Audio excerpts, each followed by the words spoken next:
Bienvenue dans Ajaccio, Histoire secrète, le podcast de l'Office de tourisme du pays d'Ajaccio. Je suis Christophe et je suis accompagné, j'ai de la chance, de Pierre-André, notre guide conférencier. Et à nous deux, on va essayer de vous faire vivre des moments, des lieux, des histoires secrètes qui font notre patrimoine et qui font l'histoire du pays d'Ajaccio. Aujourd'hui, Pierre-André, on va parler d'un personnage emblématique qui gravite autour d'Ajaccio et dont on connaît plein de lieux dans Ajaccio, mais qui, de mon avis, est plutôt méconnu. Il s'agit du cardinal Fesch. Alors, est-ce que tu peux me raconter le cardinal Fesch, Pierre-André ? Bien entendu. Alors,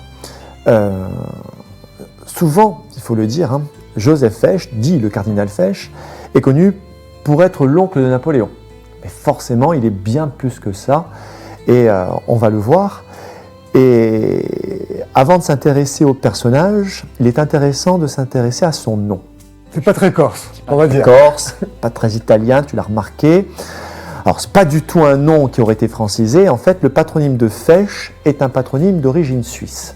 Et là, il faut se poser la question, comment se fait-il que Napoléon, ajaccien, s'est-il retrouvé avec un oncle dont le patronyme est d'origine helvétique ? Alors, l'histoire est simple, on est au XVIIIe siècle, arrive à Ajaccio un lieutenant suisse, il s'appelle François Fesch, et François Fesch, lorsqu'il arrive à Ajaccio, il tombe amoureux d'une Ajaccienne. Un étonnant, Christophe ? L'amour. Voilà, et puis les Ajacciennes sont très jolies. Donc, François Fesch épouse cette Ajaccienne que l'on surnomme la veuve Ramolino. Et cette veuve Ramolino a déjà eu d'un première union une fille qui se prénomme Laetitia. Tout le monde se doute. La fameuse Laetitia. Qui elle va devenir. François Fesch épouse la veuve Ramolino. De cette union naît un garçon, Joseph, donc Joseph Fesch, qui va donc devenir le demi-frère de Laetitia. Lorsque Laetitia accouche de Napoléon, donne naissance à Napoléon, Napoléon devient tout naturellement le neveu de Joseph Fesch. Voilà. Donc voilà comment on a ce lien de parenté entre Joseph Fesch et Napoléon Bonaparte. Maintenant, ce qu'il est intéressant aussi de comprendre, et ça éclaire mieux la relation entre les deux hommes, c'est que bien souvent, lorsqu'on évoque lorsqu'on évoque un lien de parenté oncle-neveu, on imagine qu'il y a 20, 30, 40 ans d'écart entre ces deux personnes. Là, l'écart est beaucoup plus réduit puisque Joseph Fesch, l'oncle, né en 1763, et Napoléon, le neveu, né en 1769. Donc il y a seulement 6 ans d'écart entre ces deux personnes. Ils ont en gros plus des relations de frères, de cousins, que d'oncle à neveu. Et ça explique beaucoup de choses entre ces deux hommes, et ça explique aussi beaucoup pourquoi Joseph Fesch va profiter pleinement de l'ascension fulgurante de son neveu. C'est ça, parce que cette tranche d'âge, ces 6 ans qui les séparent, c'est déjà étonnant et surprenant, mais ça n'explique pas, et c'est ce que tu vas m'expliquer tout de suite, comment on passe de ce contexte familial historique à une carrière ecclésiastique incroyable. Exactement. Donc, ce qu'il faut comprendre, c'est que en fait, Joseph Fesch et Napoléon sont proches, et lorsque Napoléon va partir faire des études sur le continent, et qui partira un peu en Bourgogne et puis surtout en Champagne, Joseph Fesch y part en même temps que lui. Voilà, ils prennent le bateau ensemble. Voilà. Mais Joseph Fesch, lui, ne va pas aller, on va dire, en Bourgogne ou en Champagne, il va rester dans le sud de la France. Il va faire des études au séminaire d'Aix-en-Provence. Il va y rester quelques années, puis il revient à Ajaccio.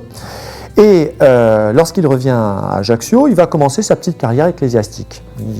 Il va avoir un poste à la cathédrale, il va être archidiacre. Et puis, fin XVIIIe siècle, il va y avoir un tournant pour la famille Bonaparte. C'est Napoléon qui débute sa campagne d'Italie, qui va de victoire en victoire, et Joseph Fesch l'accompagne.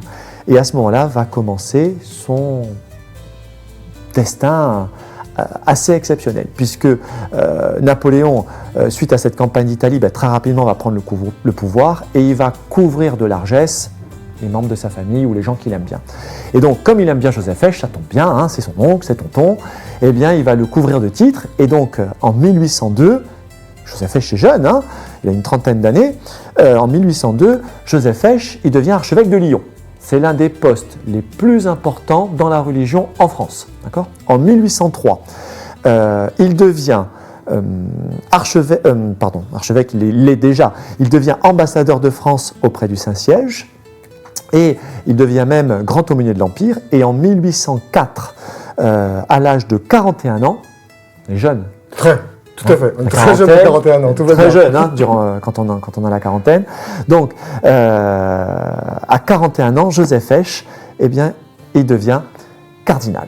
Donc, ces postes très importants lui procurent des revenus extrêmement confortables, et une très grande partie de ces revenus, il va les destiner à acquérir des œuvres d'art, et particulièrement des tableaux, et dans sa collection qui est énorme, hein, puisqu'on recense à sa mort dans l'inventaire d'après-décès environ 17 636 objets d'art, dont environ 16 000 tableaux, ce qui est une des plus grandes collections qui n'ait jamais existé. Hein, voilà.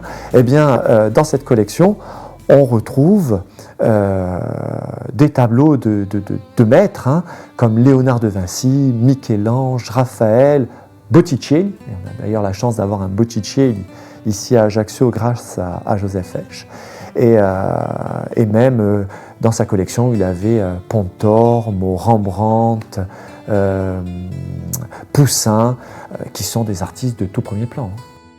Qu'est-ce qui reste aujourd'hui de ce tableau maniaque, cet acheteur compulsif? Qu'est-ce qu'on peut retrouver comme toile, comme œuvre à Ajaccio? Et qu'est-ce qui reste plus globalement du cardinal Fesch à Ajaccio? Alors, effectivement, je te rejoins dans ce que tu disais, on a même parlé de tablomanie aiguë. Ouais, voilà. Donc, c'était un des plus grands collectionneurs, non pas de son temps, mais qui probablement n'ait jamais existé. Et à Ajaccio, il y a quand même une trace de Joseph Fesch. Alors déjà, il y a la rue qui porte son nom, hein, la rue piétonne, en plein centre-ville, donc la rue Fesch, bien entendu. Et puis, il y a également deux bâtiments, précisément. Il y a d'abord la chapelle impériale, où il est inhumé, aux côtés d'autres membres de la famille Bonaparte, et notamment Laetitia, sa sœur, la mère de Napoléon.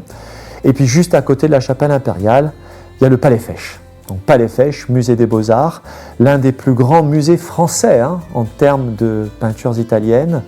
Près de 500 tableaux exposés, alors pas tous de la collection Fesch, hein, mais une grande partie vient directement de la collection Fesch.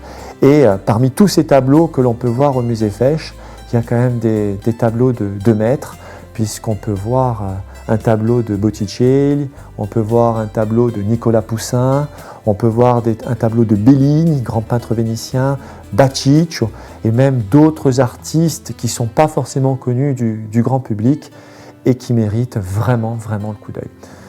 Voilà. Puis je terminerai en disant juste une anecdote. Hein. Il y a au Palais Fesch un tableau de Titien et un autre de Véronèse. Il ne faut pas tomber dans le panneau, c'est le cas de le dire. Hein. Ils ne viennent pas de la collection Fesch, ils ont été prêtés au musée Fesch bien après la mort du cardinal. Merci Pierre-André. De rien. Merci de nous avoir suivis dans cet épisode d'Ajaccio Histoire secrète.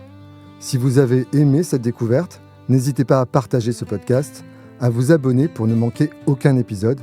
Et surtout, venez vivre l'histoire sur place. L'Office de tourisme du pays d'Ajaccio vous propose des visites guidées pour prolonger l'expérience aux côtés de Pierre-André et de nos autres guides conférenciers passionnés.